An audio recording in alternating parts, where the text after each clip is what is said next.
Even though they may look square, many wall corners do not form perfect 90-degree angles. So each corner needs to be measured individually, and that measurement must be accurate to get a tight-fitting miter.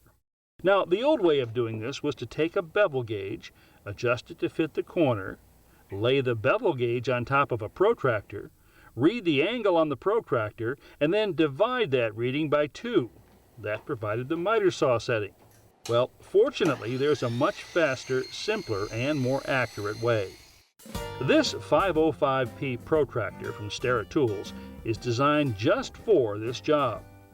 Place it in the corner and open the wings until they come into contact with the wall. Now, and this is the slick part, simply read the miter saw setting directly from the tool. No calculating, no transferring measurements, and practically no chance for error. Now there are 2 types of crown miter joints, inside corners and outside corners. Here are the steps for making each. In most cases, the crown molding bottom is the edge that has the most detail. One thing is common to both inside and outside corners, and that is the molding must be placed into the saw with the bottom edge up.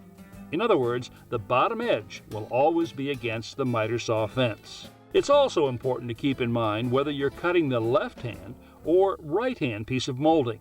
Okay? Here we go. When cutting the left-hand piece of an inside corner, swing the miter arm to the right and place the workpiece on the right side of the blade. To cut the right-hand section of an inside corner, swing the miter arm to the left and place the workpiece to the left of the blade. I know this can seem complicated, but don't worry about taking notes. You can download a simple table directly from Starrett Tools by going to featured.starrett.com/crown.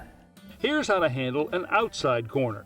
Measure the corner angle using the Starrett 505P protractor.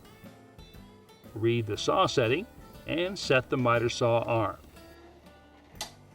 When cutting the left-hand piece of an outside corner, the miter saw arm should be swung to the left and place the workpiece on the right side of the blade.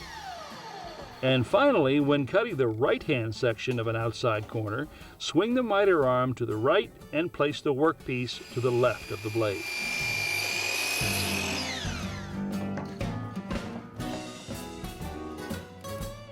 Whenever possible, nail the crown molding into wall studs and ceiling joists. A pneumatic nail gun will save a lot of time and avoid the possibility of damage resulting from missed hammer blows. No question about it, crown molding properly installed is a beautiful thing.